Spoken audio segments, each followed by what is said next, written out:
Si usted no vino el miércoles al estudio bíblico y tampoco lo escuchó, pues usted está atrás. Usted está bien atrás. El miércoles, estudiando Marcos, entramos en ese pasaje que casualmente o por los propósitos de Dios es la predicación que yo tengo para hoy.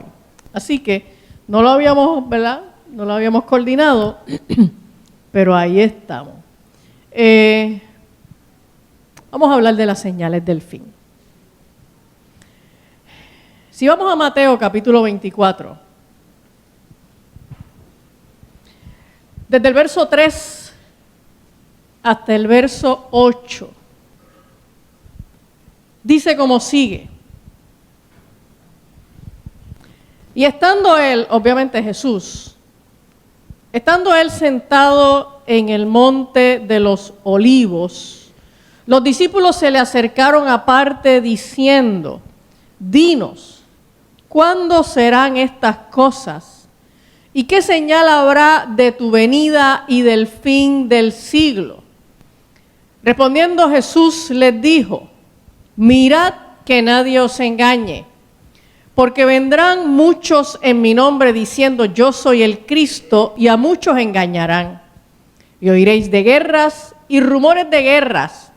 Mirad que no os turbéis, porque es necesario que todo esto acontezca, pero aún no es el fin. Porque se levantará nación contra nación y reino contra reino, y habrá pestes y hambres y terremotos en diferentes lugares, y todo esto será principio de dolores. El miércoles, Anita estaba explicando esta ubicación de Jesús que Betty, que es la que ilustra las predicaciones, pues la encontró un visual para ilustrar exactamente eso. ¿Ok? Jesús estaba en el monte de los olivos, y el monte de los olivos, obviamente los montes no son abajo, ¿verdad? No, son los montes arriba. Y entonces Jesús estaba en un área que era más alta que el área donde estaba en ese momento la ciudad de Jerusalén y el templo, y desde allí, desde esa altura, entonces se veía el templo de Jerusalén. Y allí está Jesús sentado. Yo asumo que ese debe ser el monte de los olivos.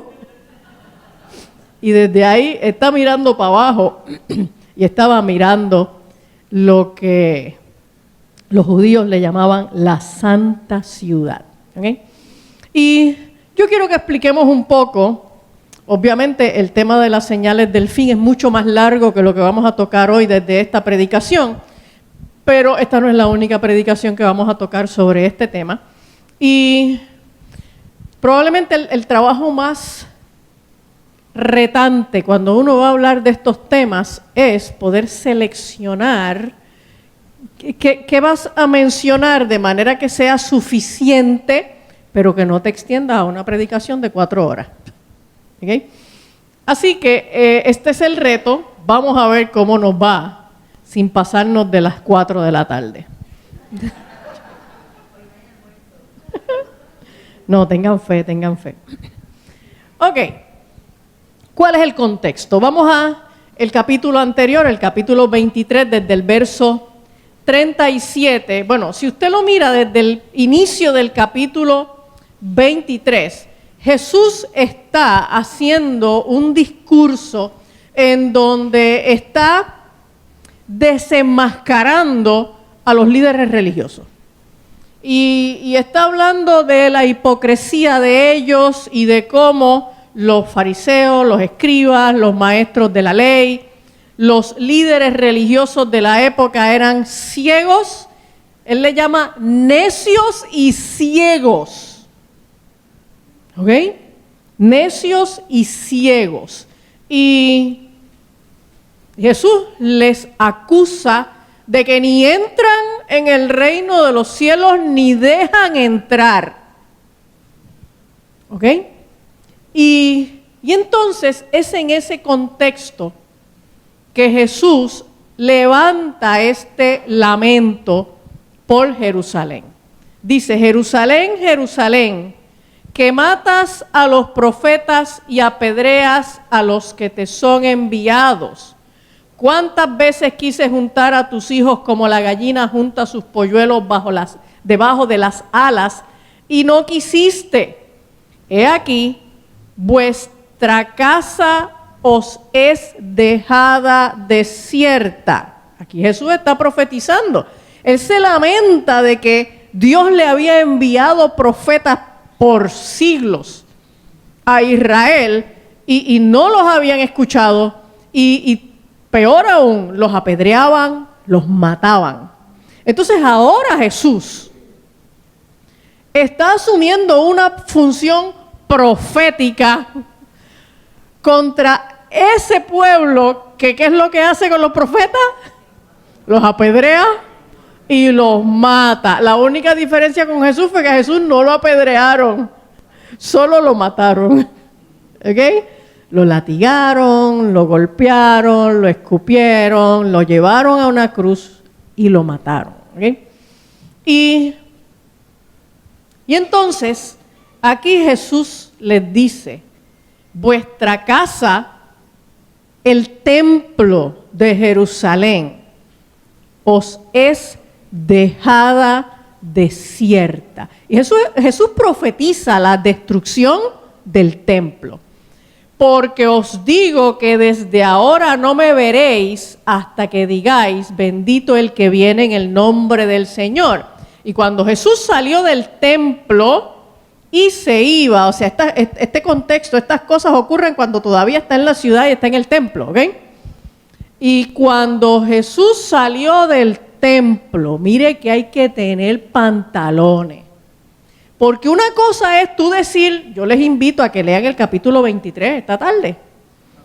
Una cosa es tú reunirte con 2 o 3 personas en la oscuridad de un monte y allí decirle: mira, ¿sabes qué? Estos líderes religiosos están brutales, ellos son unos hipócritas, ellos no, ¿ok? Y decirlo por allá. Y otra cosa es tú ir al templo y decírselos allí. O sea, Jesús no estaba hablando a espaldas de los líderes religiosos de su época. Jesús estaba metido en el templo y les estaba señalando de frente. ¿Ok?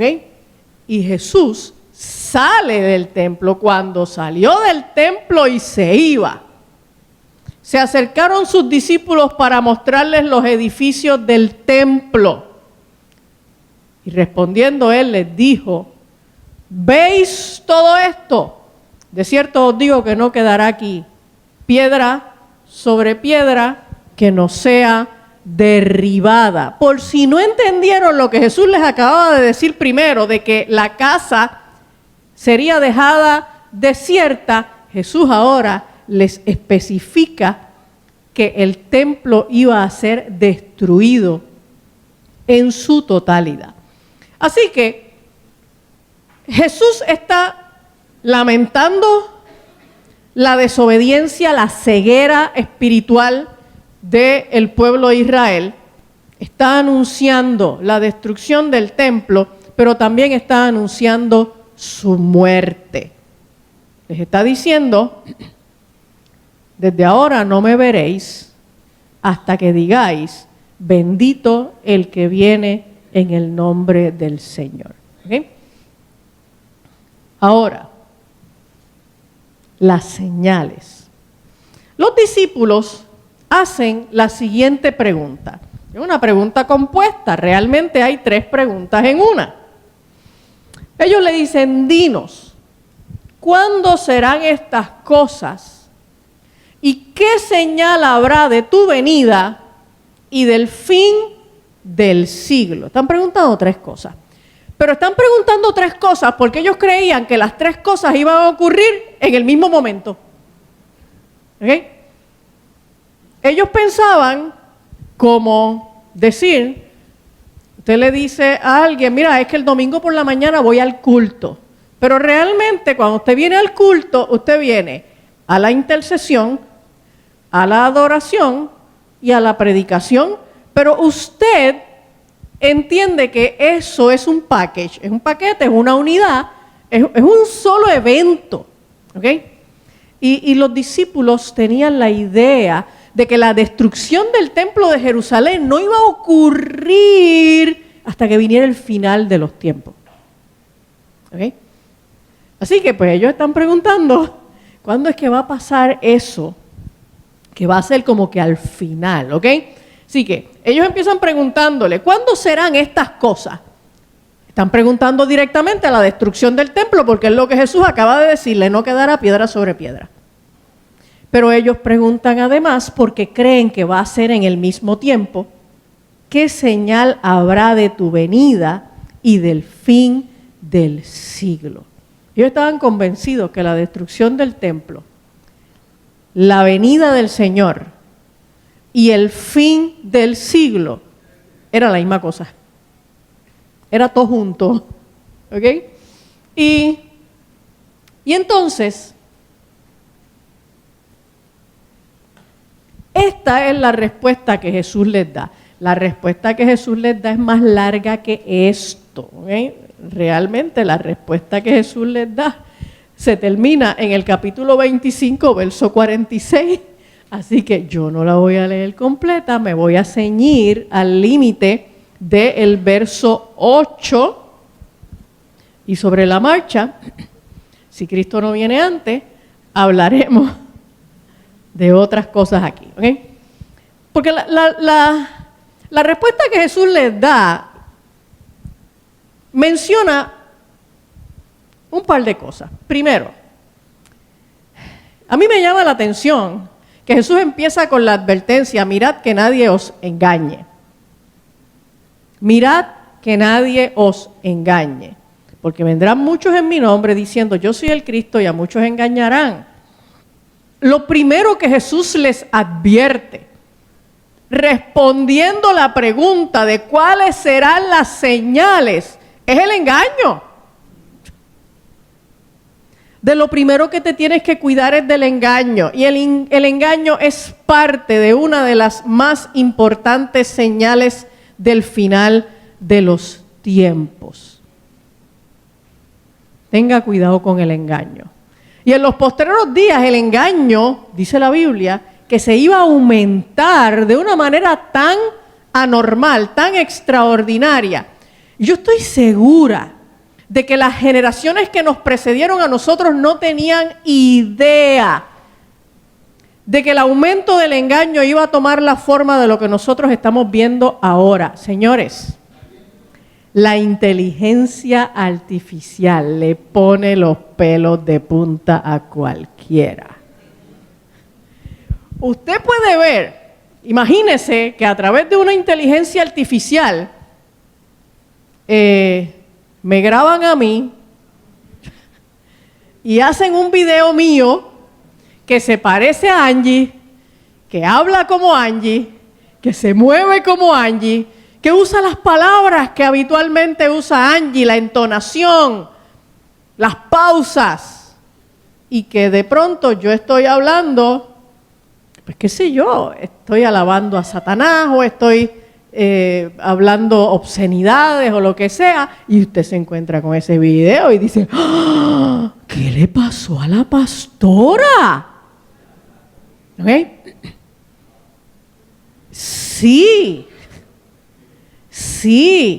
De hecho, ya se están aprobando diversas leyes para empezar a ponerle límites a eso y tipificar como delito cuando se utiliza la inteligencia artificial para crear evidencias o situaciones que son engañosas y que pueden provocar daño en una persona. ¿Usted se imagina que hagan un video pornográfico con la cara suya y que el video corra por ahí? Es que ya ha pasado.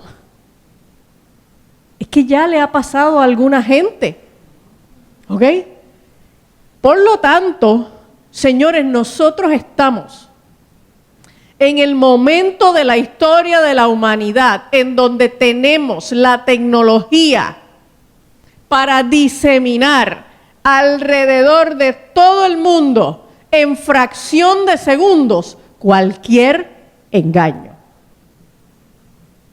Usted solamente necesita inteligencia artificial y señal de internet. ¡Wow! ¿Ok? Entonces, de la misma manera, miren, Nicole está en Sudáfrica. Y yo llevo toda la semana viendo las jirafas y los rinocerontes que ella me ha estado mandando. ¿Ok? Solamente necesita señal de internet para que en cuestión de segundos las jirafas de África del Sur lleguen aquí. ¿Sí? Sí. ¿Ok? Estamos en el momento de la historia en donde tenemos el potencial de engañar a todo el mundo en el planeta en un segundo. ¡Auch! ¿Ok? Pero también entonces en los versos 6 al 8, mire lo que dice: oiréis de guerra y rumores de guerra, mirad que no os turbéis. Que si lo que está pasando en Irán, que si las bombas que Trump mandó, que si Rusia y Ucrania no se acaban de poner en paz, que si Israel, que si esto, que si aquello. Sí, guerras y rumores de guerra que han existido siempre, que van a seguir existiendo. Y Jesús les dice, pero cójalo suave, no se turbe, ¿ok? Porque es necesario que todo esto acontezca. O sea, lo que está pasando no está fuera de los planes de Dios. Escúchelo bien, lo que está pasando no está fuera de los planes de Dios, ¿ok? Pero aún no es el fin, ¿ok? Porque se levantará nación contra nación y reino contra reino, y habrá pestes y hambres y terremotos en distintos lugares, y todo esto será principio de dolores. Entonces, ¿cuáles son las señales? ¿Cuáles son las señales que realmente tenemos que observar para estos tiempos? Señores, porque en la Biblia hay, y esto yo lo he dicho muchas veces y no me voy a cansar de decirlo, en la Biblia hay la revelación de Dios, lo que Él ha querido decir. Dios no está jugando a esconder. Dios quiere revelarse, Dios nos está dando información, Dios quiere que sepamos. Lo que pasa es que no vamos a saber si no nos ponemos a leer la Biblia. ¿Ok? ¿Ok? O sea, la única razón por la que la gente no se entera es porque no leen Biblia. ¿Amén? Exacto. Entonces, ¿cuáles son las señales? Número 1, el retorno de Israel como nación. Usted sabe que realmente esta es la única señal inequívoca, exclusiva, que la Biblia nos muestra que nosotros íbamos a ver antes del rapto.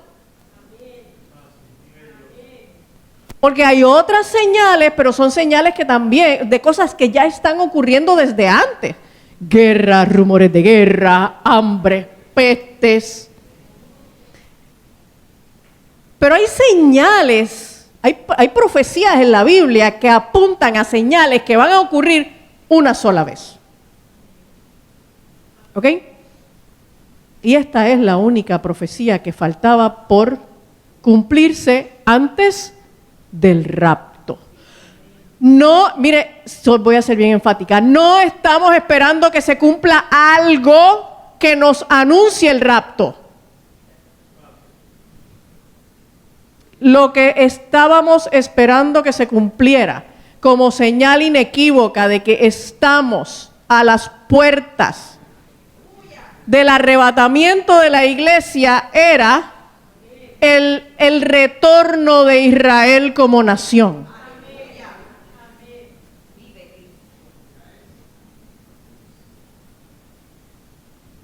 Antes de ir al retorno de Israel como nación, vamos a ver un poquito.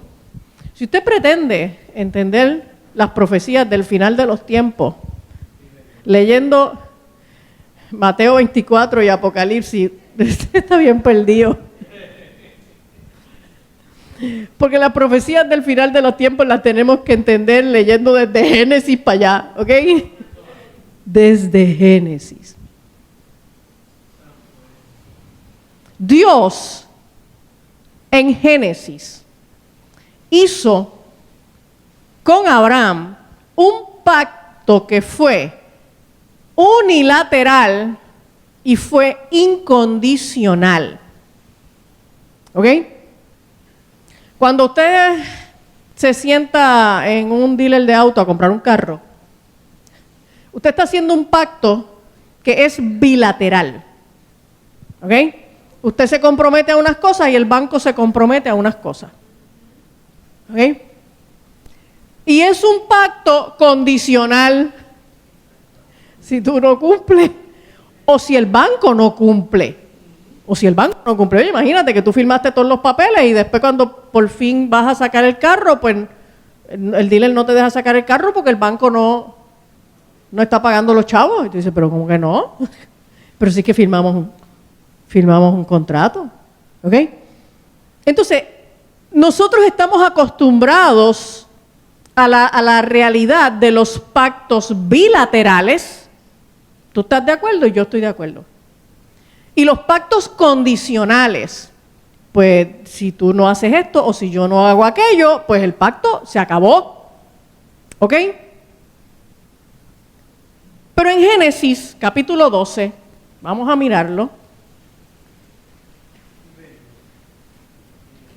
Dios arbitrariamente, porque quiso, de su iniciativa,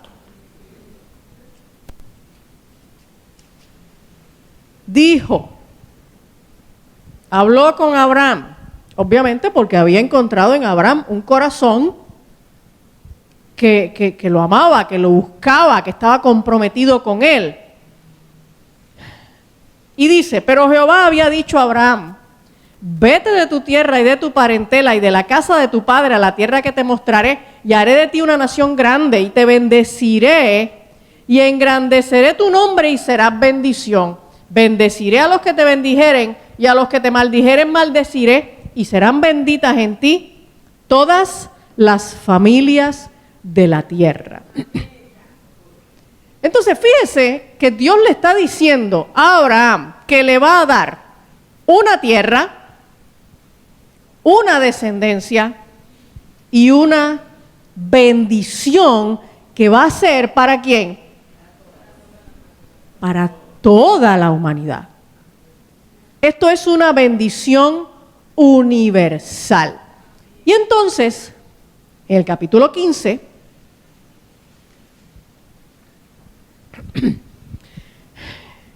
bueno, pues, Abraham estaba viejo y los años seguían pasando y los días pasaban y Abraham tuvo una preocupación que era legítima.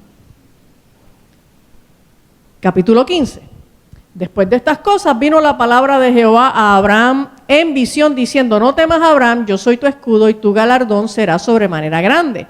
Y respondió Abraham, Señor Jehová, ¿qué me darás siendo así que ando sin hijo? Oye, porque Dios le había prometido una descendencia. Pues, ¿y de dónde tú sacas una descendencia si tú no tienes hijos? ¿Ok? Y el mayordomo de mi casa es ese Damaseno Eliezer. Dijo también Abraham, mira que no me has dado prole, y he aquí que será mi heredero un esclavo nacido en mi casa. Luego vino a él palabra de Jehová diciendo, no te heredará este, sino un hijo tuyo será el que te heredará. Y lo llevó fuera y le dijo, mira ahora los cielos y cuenta las estrellas, si las puedes contar. Y le dijo, así será tu descendencia. Y entonces, en el discurso que tradicionalmente nosotros decimos en la iglesia, luego de que Dios le promete a Abraham que va a tener un hijo, nosotros entonces brincamos a cuando Sara se rió, o brincamos a cuando Dios le pide que sacrifique a Isaac. Pero aquí pasa algo en este capítulo 15 que raras veces nosotros lo mencionamos. Y es la ratificación de ese pacto que Dios hizo con Abraham. Ese pacto unilateral, espontáneo, arbitrario, que a Dios se le ocurrió. ¿Ok? Voy a seguir leyendo desde el verso 8. Él respondió, Señor Jehová, ¿en qué conoceré que la he de heredar? O sea, la tierra a donde Dios lo va a llevar. Y le dijo, tráeme una becerra de 3 años y una cabra de 3 años y un carnero de 3 años, una tórtola también y un palomino. Yo supongo que cuando nacían los animales allá, pues había que ponerle fecha de nacimiento en algún lado, porque para tú saber cuántos años tenía, ¿ok? Había que hacerle certificado de nacimiento. Y tomó él todo esto y lo partió por la mitad y puso cada mitad una frente a la otra, mas no partió las aves. Y descendían aves de rapiña sobre los cuerpos muertos y Abraham las ahuyentaba. Abraham estaba claro que lo que Dios le había pedido era que trajera unos animales para hacer un sacrificio, ¿ok? Y era para hacer un sacrificio de pacto, ¿ok? Entonces, pues, las aves empezaron a venir, a mordisquear los cuerpos muertos, y Abraham entonces empieza a espantarlas.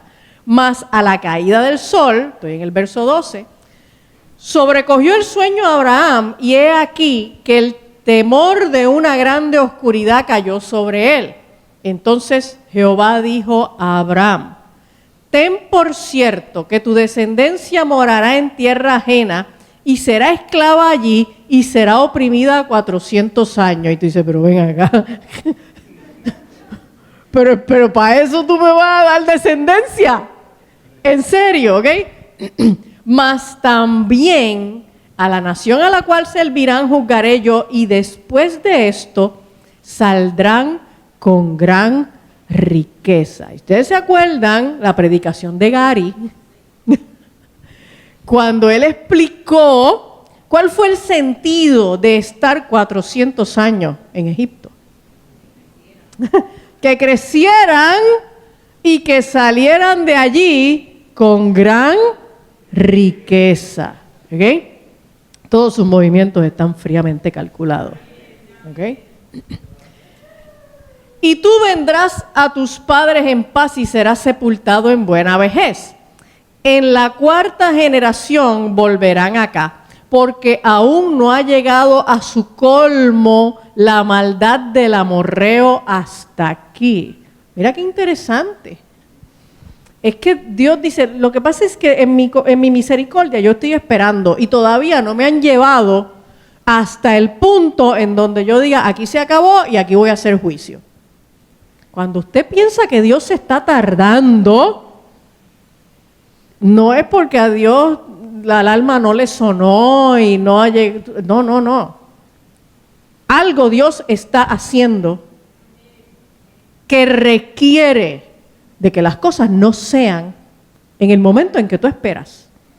Las cosas tienen que ser en el momento en que Dios espera, en el momento en que Dios quiere, porque lo que pasa es que la paciencia de Dios es para compasión para aquellos que no creen. Amén. Amén. Verso 17. Y sucedió que puesto el sol y ya oscurecido, se veía un horno humeando y una antorcha de fuego que pasaba por entre los animales divididos. Y en aquel día hizo Jehová un pacto con Abraham diciendo: a tu descendencia daré esta tierra. Entonces, en esta escena, es Dios mismo el que camina entre el sacrificio y que con su propia existencia ratifica el pacto. Esta es la primera vez que Dios mismo se pone. Esta es la primera vez que Dios mismo se pone dentro del sacrificio. Ay. Oh.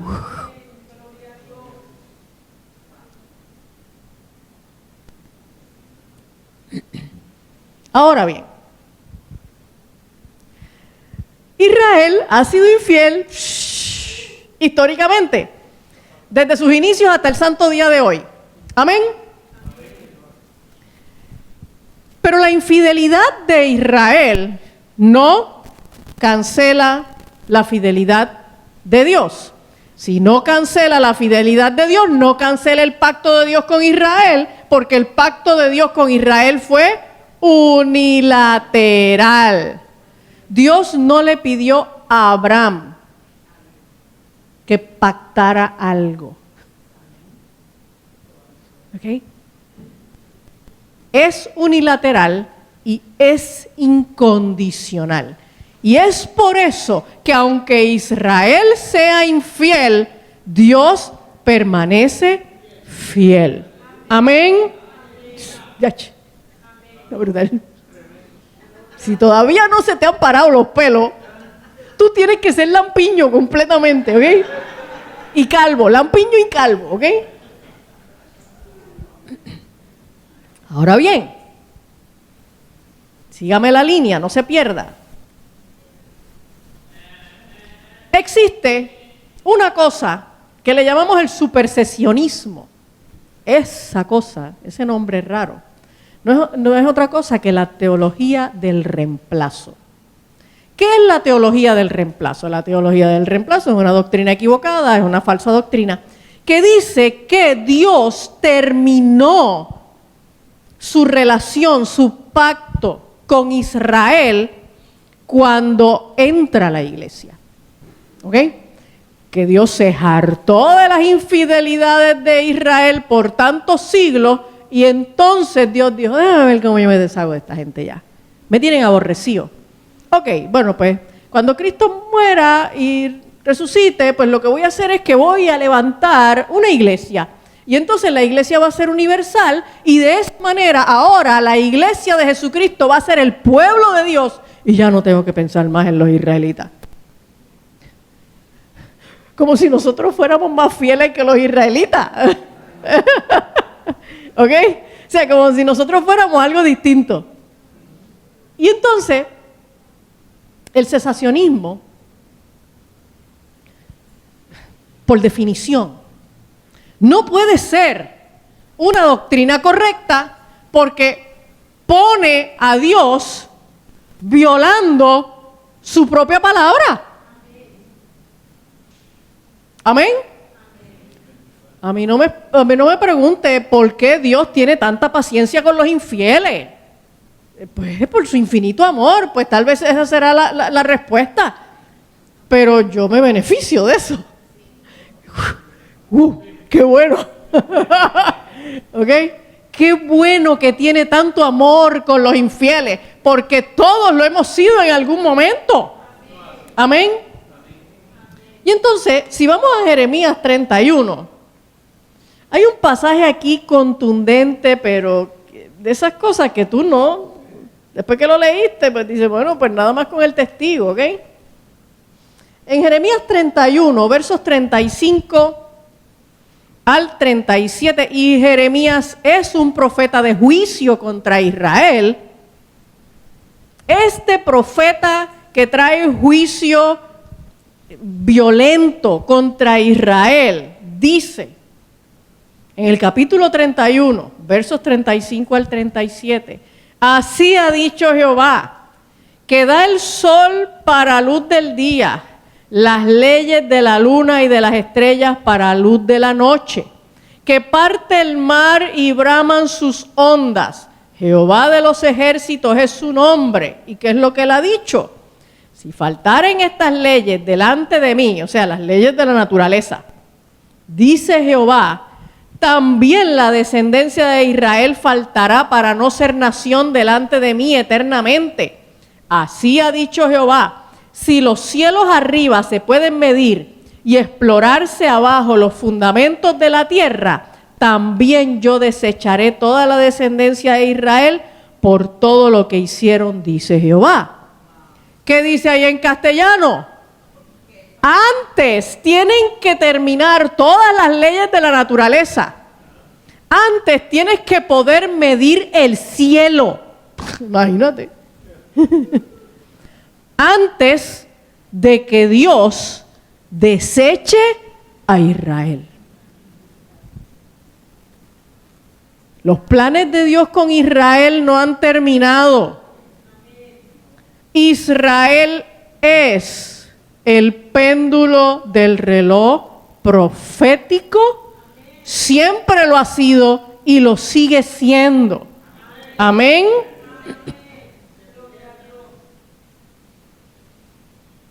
El hecho de que Dios en diferentes momentos de la historia haya tenido que hacer juicio y disciplinar al pueblo de Israel no quiere decir que lo ha abandonado. Que es lo mismo que hace con nosotros.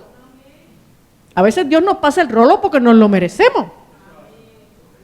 Pero eso no quiere decir que nos abandona. Amén.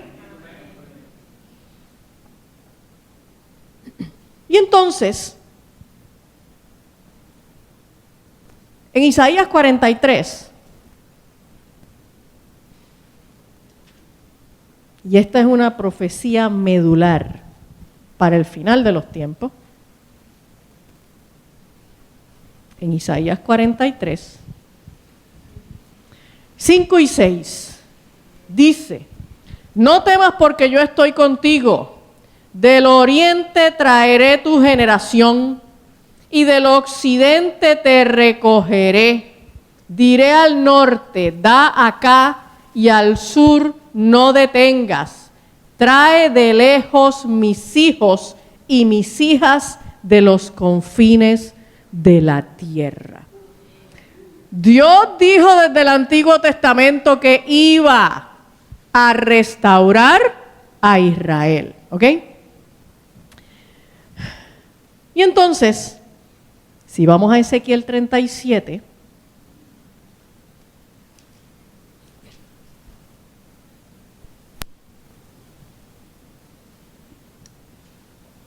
aquí tenemos la visión del Valle de los Huesos Secos. Y para beneficio de los que no la conocen, la voy a leer. Dice desde el verso 1, la mano de Jehová vino sobre mí y me llevó en el espíritu de Jehová y me puso en medio de un valle que estaba lleno de huesos y me hizo pasar cerca de ellos por todo en derredor.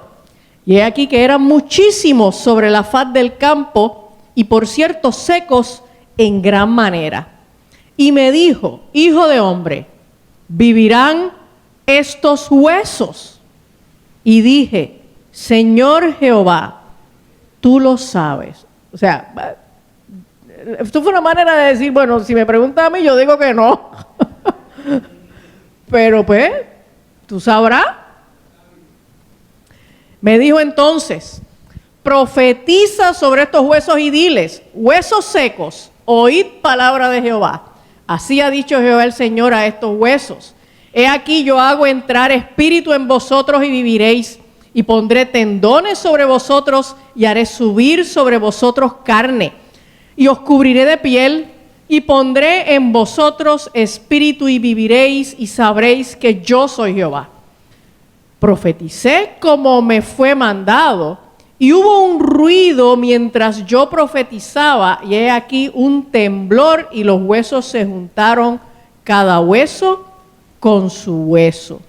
Y miré, He aquí tendones sobre ellos, y la carne subió y la piel cubrió por encima de ellos, pero no había espíritu en ellos. Y me dijo: profetiza al espíritu, profetiza, hijo de hombre, y di a él, al espíritu, así ha dicho Jehová el Señor: espíritu, ven de los cuatro vientos y sopla sobre estos muertos y vivirán. Y profeticé como me había mandado, y entró espíritu en ellos y vivieron, y estuvieron sobre sus pies un ejército grande en extremo.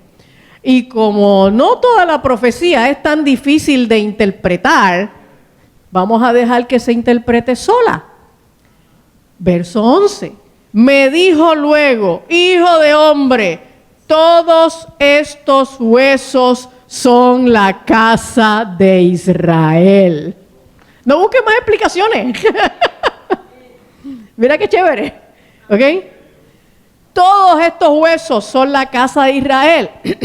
He aquí, ellos dicen: nuestros huesos se secaron y pereció nuestra esperanza y somos del todo destruidos. Por tanto, profetiza y diles: así ha dicho Jehová el Señor: he aquí yo abro vuestros sepulcros, pueblo mío, y os haré subir de vuestras sepulturas y os traeré a la tierra de Israel. Y sabréis que yo soy Jehová cuando abra vuestros sepulcros y os saque de vuestras sepulturas, pueblo mío, y pondré mi espíritu en vosotros y viviréis, y os haré reposar, ¿dónde? Sobre vuestra tierra, y sabréis que yo Jehová hablé y lo hice, dice Jehová. Entonces, cuando Cristo viene, los judíos estaban cautivos, sometidos al poder de Roma. Y en el año 70, después que Cristo muere, en el año 70, pues desaparece el templo y desaparece todo. Jesús lo había dicho. ¿Ok? Y la iglesia es dispersada por todos los confines de la tierra y llegaron hasta Puerto Rico, imagínate. ¿Ok? Estos son los confines de la tierra. Si usted no fuera puertorriqueño y a usted le dan un globo, un mapa, y le dicen: búscame ahí a Puerto Rico, tú vas a estar mucho rato. Tú vas a estar mucho rato, ¿ok? Pero Dios sabía dónde estábamos, ¿ok? Entonces, mire qué interesante. Fuera de todos los pronósticos, bueno, los siglos pasaron. Después de todas esas profecías, los siglos pasaron. Y fuera de todos los pronósticos, en 1948, 3 años después de haber terminado la Segunda Guerra Mundial, ¿qué fue lo que pasó en la Segunda Guerra Mundial? Un loco llamado Hitler logró convencer mediante engaño, mediante una de las manifestaciones de engaño más violentas que ha ocurrido en la historia, logró convencer a toda su nación de que la manera de resolver los problemas del planeta era erradicando a los judíos de la faz de la tierra. Y los judíos se convirtieron en la plaga, en la peste del planeta. Y Hitler empezó a exterminar a los judíos. La Segunda Guerra Mundial, Hitler entra en el poder en el 38-39. La Segunda Guerra Mundial termina en 1945. Y cuando menos el mundo pensaba que los judíos iban a sobrevivir, que pudiera quedar un judío sobre la faz de la tierra, 3 años después, Israel se levantaba como nación. el levantamiento de Israel como nación, a mí me da el tipo de Elías frente a los profetas de Baal, ellos gritando para que descendiera fuego del cielo para demostrar quién era verdaderamente Dios. Y Elías diciéndole, mira, al sacrificio mío, échale agua, échale mucha agua. Échale toda el agua que pueda, que se desborde. Para que cuando se levante fuego de ahí, todo el mundo sepa que tiene que haber sido Dios, porque no hay una explicación natural. ¿Ok? Señores, no hay una explicación natural en el mundo de la política para explicar por qué, cómo. 3 años antes, millones de judíos ya habían muerto en el exterminio del Holocausto. Y de pronto, 3 años después, ya eran una nación.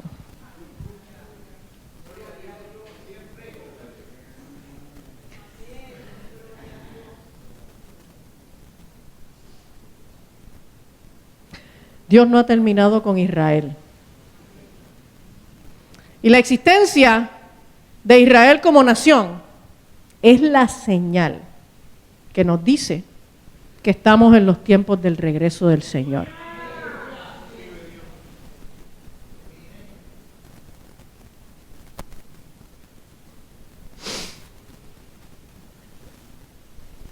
Decimos aleluya, señores, pero ya eso pasó ya hace 70 y pico de años.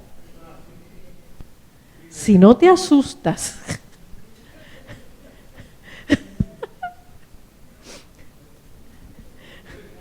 oiga, tú dices, ay, espérate. Señores, porque, mire, cuando yo me convertí en 1980 y allá en ese tiempo me dijeron que Cristo venía pronto. No me mintieron. Estoy 45 años más cerca. Amado, ¿usted tiene la conciencia de lo cerca que estamos? ¿Usted está consciente de lo cerca que estamos? Me puedo extender hoy en la predicación porque ustedes no van a poder salir de aquí. Aleluya. Pero además, hay otra señal bien importante. Y la señal es el aumento de la corrupción. No voy a entrar en demasiados detalles sobre ella, pero ustedes la conocen. Y por haberse multiplicado la maldad, el amor de muchos se enfriará. Y la inmoralidad, amados, no solo crece, la inmoralidad se sienta en la plaza pública. Mire, ayer yo estuve trabajando el tema que voy a hablar en TIVA el martes y voy a hacer un análisis psicosocial del reggaetón y el perreo. Entonces yo me tengo que meter en el tema.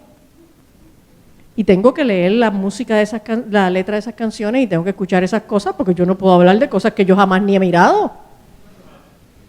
Entonces, el reto es cómo yo puedo decir de manera decente, explicar algo tan indecente. No se pierda el programa del martes porque voy a hacer malabares. Voy a hacer malabares porque incluso hay nombres de algunas canciones que necesito traerlas como ejemplo y no puedo ni citar el título. No puedo decir cómo se llama la canción porque es obscena. El título es obsceno. Esto es el aumento de la corrupción. Esto es el aumento de la inmoralidad. La inmoralidad ya no ocurre a puerta cerrada. La inmoralidad ocurre al aire libre, a la luz del día. Y la Biblia dice, vamos a eso, que en los postreros tiempos, vamos a Lucas 17,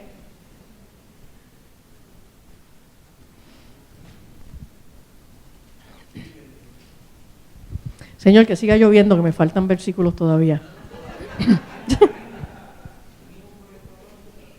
Sí, pero ahorita sale Ian a decir que tiene hambre. Lucas 17, del 20 al 30. Mire lo que dice. Preguntado por los fariseos cuándo había de venir el reino de Dios, les respondió y dijo, el reino de Dios no vendrá con advertencia. Si ustedes están esperando seguir portándose mal y les van a avisar cuándo es que viene para entonces usted corregirse en photo finish, está equivocado. El reino de Dios no vendrá con advertencia, ni dirán, helo aquí o helo allí, porque he aquí el reino de Dios está entre vosotros. Y dijo a sus discípulos, tiempo vendrá cuando desearéis ver uno de los días del Hijo del Hombre y no lo veréis. Y os dirán, helo aquí o helo allí, no vayáis ni lo sigáis. Porque como el relámpago que al fulgurar resplandece desde un extremo del cielo hasta el otro, así también será el Hijo del Hombre en su día. Pero primero es necesario que padezca mucho y sea desechado por esta generación.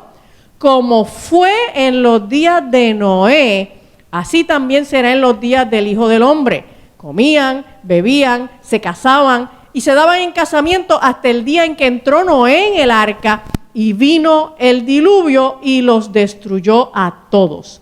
Asimismo como sucedió en los días de Lot, comían, bebían, compraban, vendían, plantaban, edificaban, mas el día en que Lot salió de Sodoma, llovió del cielo fuego y azufre y los destruyó a todos. Así será el día en que el Hijo del Hombre se manifieste. Entonces, ¿qué es lo que nos dice?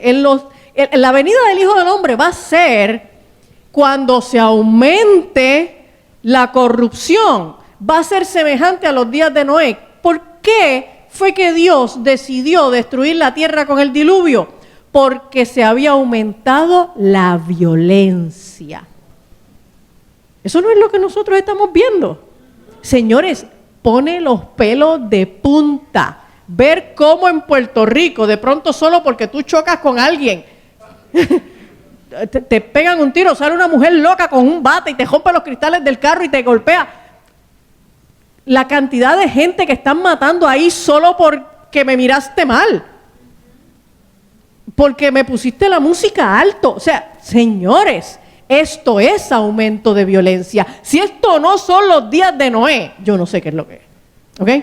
Pero además, la venida del Hijo del Hombre va a ser como en los días de Lot. ¿Qué pasó en los días de Lot? Lot estaba en Sodoma. Y había un aumento de inmoralidad. ¿Ok? No voy a leer los pasajes porque ustedes los conocen, pero quiero que vayamos a 2 de Timoteo, capítulo 3. En 2 de Timoteo, en el capítulo 3, versos del 1 al 5.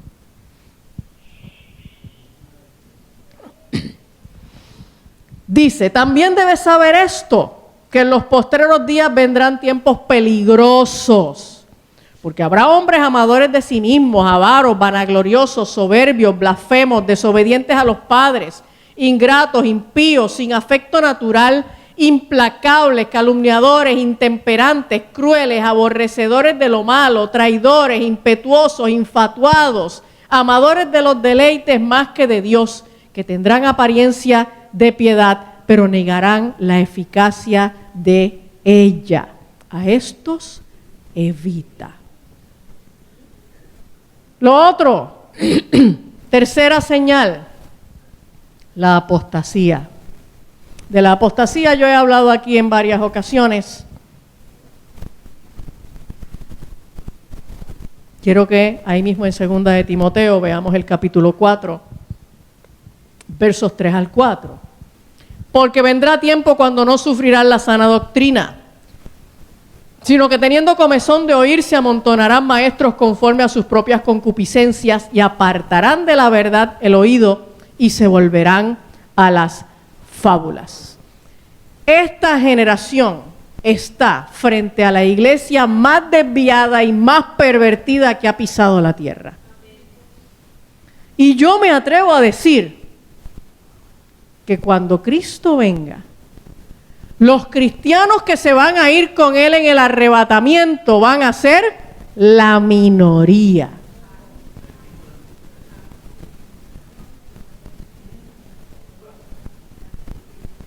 Cuarta señal: el globalismo. Vamos a Apocalipsis 13. Mire, yo no estoy metida en el tema de la agenda globalista porque de pronto se me despertó un apetito por la geopolítica.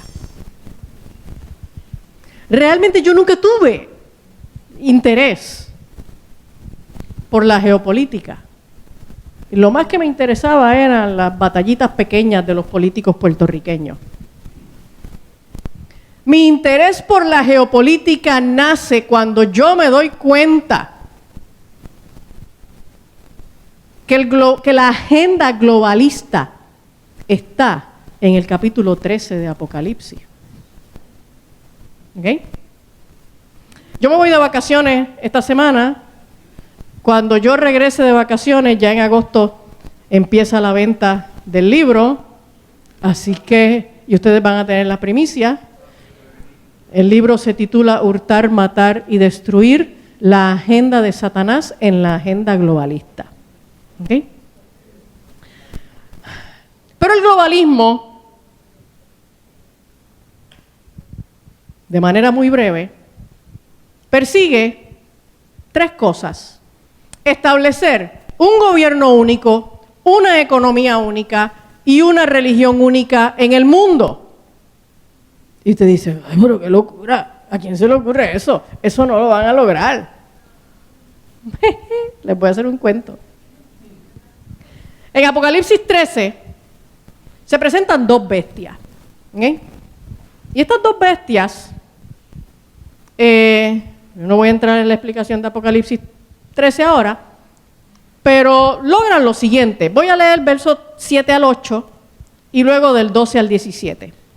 Dice, y se le permitió hacer guerra contra los santos y vencerlos.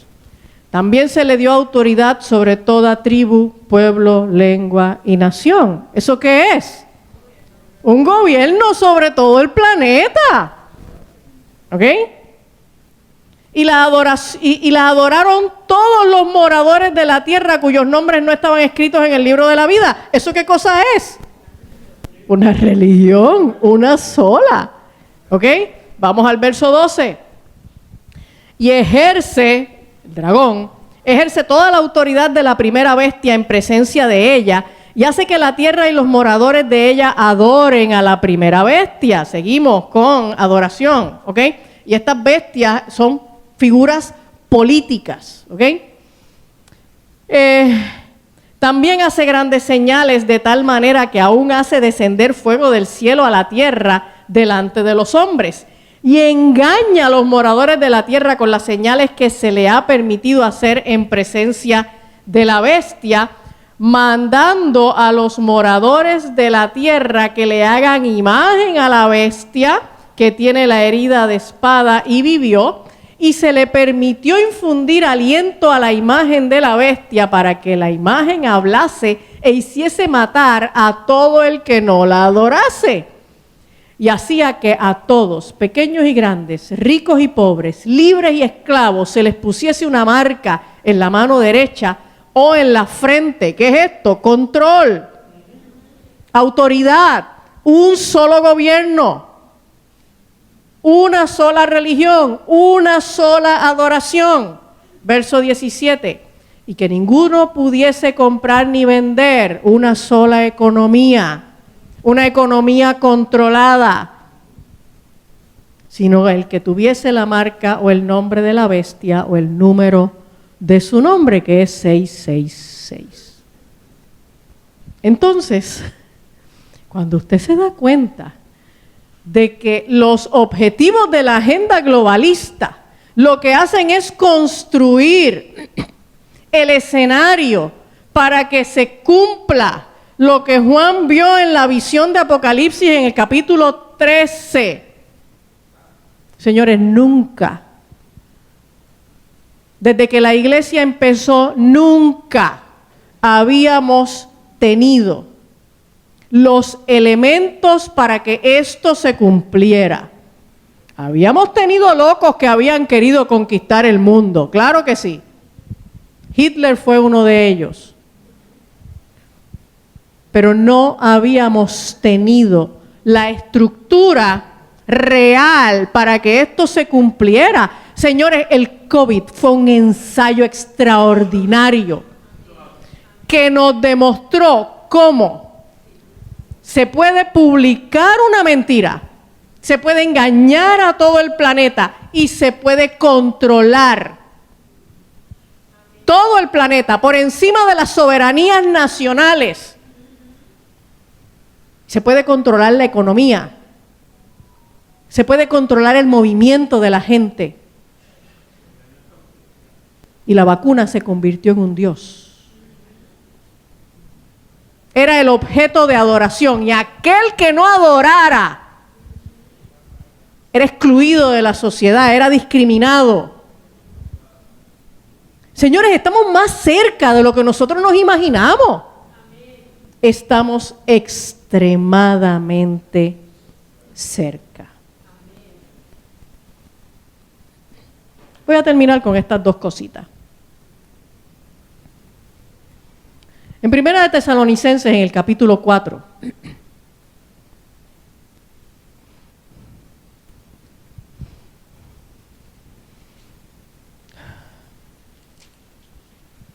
del verso 13 al verso 18, habla de la venida del Señor y dice: tampoco queremos, hermanos, que ignoréis acerca de los que duermen, para que no os entristezcáis como los que no tienen esperanza.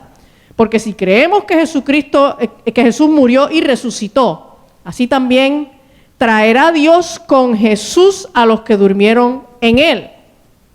Por lo cual os decimos esto en palabra del Señor, que nosotros que vivimos, que habremos quedado hasta la venida del Señor, no precederemos a los que durmieron, porque el Señor mismo, con voz de mando, con voz de arcángel, con trompeta de Dios, descenderá del cielo. Y los muertos en Cristo resucitarán primero.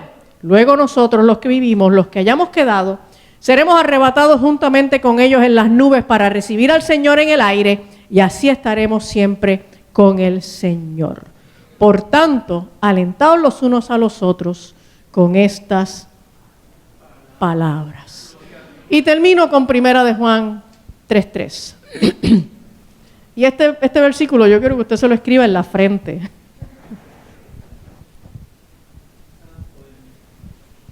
Primera de Juan 3:3 dice: y todo aquel que tiene esta esperanza en Él se purifica a sí mismo, así como Él es puro.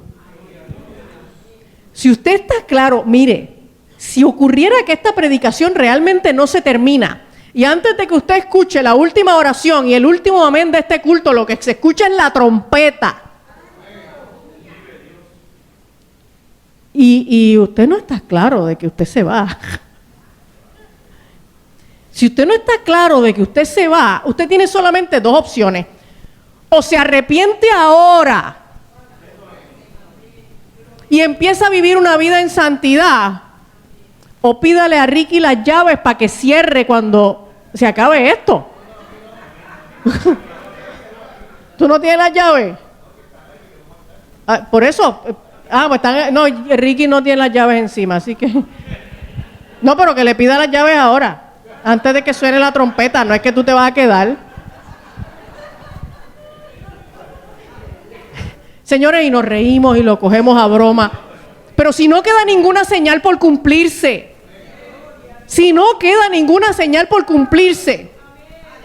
Y el terreno que necesita el anticristo para manifestarse ya está montado. Pues entonces, ¿cómo es que no creemos que la trompeta puede sonar ahora? Puede sonar. La pregunta es, ¿tú te vas? ¿Tú te vas? Amados, tu actitud delante de Dios es una actitud de arrepentimiento. Todos los días, todos los días. La otra noche yo estaba orando con Ian. Cuando él se queda en casa, pues yo oro. Y entonces lo voy enseñando a orar. Y entonces, pues yo empiezo la oración. Entonces él me sigue, él la repite. Y yo le digo, Señor Jesús. Y él dijo, Señor Jesús. Y yo, te damos gracias por este día, por este día. Y yo le digo, y te pedimos perdón. Y él me dice, ¿por qué? Él pensó que era que él había hecho algo durante el día. Y entonces yo le digo, no, papá, lo que pasa es que es importante que aprendas a que siempre que ores, tienes que pedirle perdón a Dios por las cosas que tú haces, aunque ni te acuerdes o ni te hayas dado cuenta. Es importante que vivas en una actitud de arrepentimiento. ¿Y tú vives en una actitud de arrepentimiento? ¿O tú sales de aquí a pecar?